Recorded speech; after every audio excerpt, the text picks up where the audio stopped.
அரிசி எடுக்கும்போது வெள்ளை அரிசி வேண்டாம். இந்த மரபு அரிசிகள் ஒன்னொன்னுக்கு பின்னாடியே 1,75,000 அரிசி நம்மகிட்ட இருந்துச்சு, 1-2 இல்லை.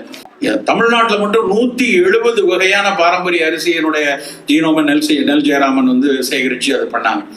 அவ்வளவு வெரைட்டி இருக்கு. நம்ம வெறுமனை சோனா மசூரி இருக்கா, அதுல நல்ல பட்டை தீட்டி இருக்கா, பாலிஷ்டா இருக்கா அப்படின்னு பார்த்து வாங்கிட்டு இருக்கோம். நம்ம கருப்பு கவுனி வாங்கலாம், காட்டு யானம் வாங்குவோம், மாப்பிள்ளை ஒரு நம்ம வீட்டில் அரிசி ஒரு 1/2 கிலோ ஒரு பாக்கெட் இருக்கணும். ஒரு நாளைக்கு ஒன்று, இன்னொரு நாளைக்கு ஒன்று, அப்படி எடுத்துக்கொள்ளக்கூடிய பழக்கத்தை இதுல எல்லாம் பார்க்கும்போது பார்த்தா இனிப்பு சுவை. நான் எதுக்காக இங்க வரேன் அப்படின்னா, ஒரு கருப்பு சிவப்பு இப்படியான சுவைகள்ல கூட கொஞ்சம் லைட்டு கசப்பும் லேஸ் தூர்ப்பும் சேர்ந்துருக்கும். சுவையா இல்லையே, கம்பெல்லாம் சாப்பிட முடியலையே அப்படின்னா மனம் இனிப்புக்கு அடிமையா இருக்கிறதுனால பிற சுவையை ஏற்கம் இருக்கிறது.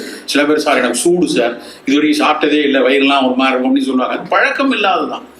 இன்னொன்று நல்லா புரிந்து கொள்ளணும், சிறுதானியங்கள் நம்ம விட்டு போனதுக்கு காரணம் அது உணவு சரியில்லாமல்லாம் கிடையாது.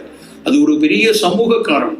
சோறு என ஒரு புக் எழுதியிருக்காங்க, லீலான்னு நினைக்கிறேன். புக்கை படிச்சு அப்படியே அணிந்துரைக்காக எனக்கு அனுப்புனாங்க. நான் படிச்சுட்டு அப்படி ஒரு மகிழ்ச்சியா இருக்கு அந்த புத்தகம் எழுதுறது.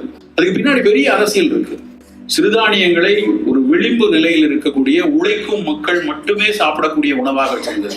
நெல் வயல் வைத்திருப்பவர்களால் அதுல வேலை செய்யறவங்களுக்கு 2 போகம் விளையிறப்ப மீதி இருக்கிற மானாவாரி பயிராக நீ உனக்கு இந்த என்ன வேணுமோ போட்டு நீ சாப்பிட்டுக்கோ அப்படின்னு ஒரு சமூகத்தை ஒதுக்கி வச்சாங்க.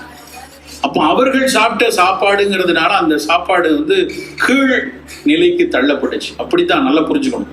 சிறுதானியங்கள் மானாவாரி பயிர்களாக விளைந்தது, நிலமற்ற மனிதர்களுடைய உழைப்பில் விளைந்த வித்து, அந்த நிலமற்ற மனிதர்களுடைய வழியில் அது இருந்து வாழ்வியலோடு வந்த விஷயம். அதனால அது ஏற்றுக்கொள்ளப்படலை.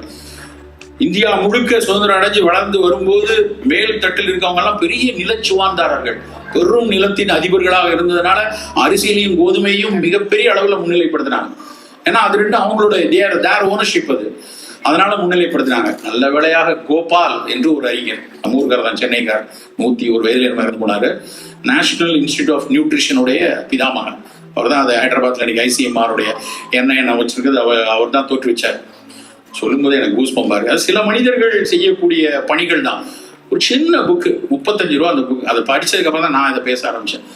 இந்தியன் நியூட்ரிஷனல் ஃபுட்ஸ் அப்படின்னு போட்டு இந்த சிறுதானியங்கள் ஒன்னொன்னையும் ஃப்ராக்ஷனல் அனலைஸ் பண்ணி எவ்வளோ ஃபைபர் இருக்கு, எவ்வளோ மைனர் எலமெண்ட்ஸ் இருக்கு, எவ்வளோ மேக்ரோ நியூட்ரியன்ட் இருக்கு, எவ்வளோ மைக்ரோ நியூட்ரியன்ட் இருக்கு, என்னென்ன தெரப்பியூட்டிக் பெனிஃபிட் இருக்கு, இந்தியா முழுக்க எப்படியெல்லாம் இது பயன்பட்டதுன்னு ஒரு குட்டி புஸ்தகம் எழுதியிருந்தேன்.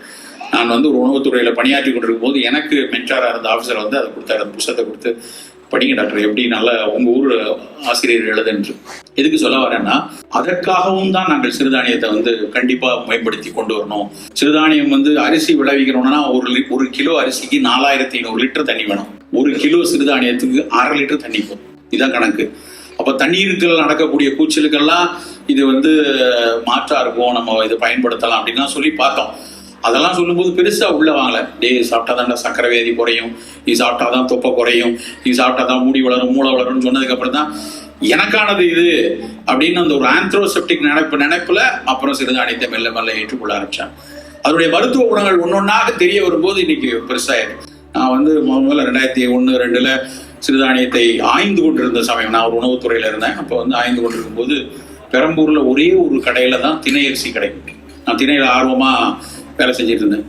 அப்போ அந்த கடையில் மட்டும் 1 கிலோ வாங்கிட்டு வருவேன். அதை அனலைஸ் பண்ணக்கெல்லாம் எடுத்துகிட்டு போவேன். அப்படி ஒரு முறை போய் திணை அரிசி அங்கே கேட்க போனால் அந்த வழக்கமாக கொடுக்குற அந்த கல்லாப்பீட்டில் இருக்கிற ஒரு அண்ணன் அவரை காணும். நான் போய் திணை வேணும்னு கேட்குறேன். அங்கே இருக்கிற கடையில் இருக்கிற பையன், அவன் கடை நல்லா படித்த பையன், குறிஞ்சி திணை வேணுமா, முல்லை திணை வேணுமா, மருத திணை வேணுமா, நெய்தல் வேணுமான்னு கேட்டு எனக்கு கிண்டல் அடிச்சிட்டு இருக்கான். திணை தாண்டா குர்ரா அப்படின்னா தரமாட்டேங்கிறான். அவனுக்கும் தெரியல என்னடா இருக்கு அப்படின்னு. அப்போ உள்ள இருந்து ஒருத்தர் வந்தார், ஏன்னா அந்த லவ் பேர்ட்ஸ் போடுவாளானே அதை அவர் கொடுங்க அப்படின்னா. எனக்கு பளிச்சுன்னு மூளையில ஒரு லைட் இருக்குது.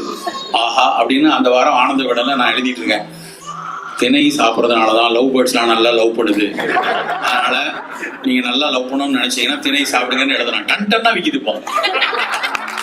அவன் அதே கடையில பிளக்ஸ் போர்டு போடுறான், இவ்விடம் திணை கிடைக்கும் சகாய விலையும் அப்படின்னு போட்டு வித்து விட்டு. ஆனா பொசிஷன் பண்ணணும். இந்த ஊர்ல எப்படி பொசிஷன் பண்றாங்க ஒவ்வொன்றையும்.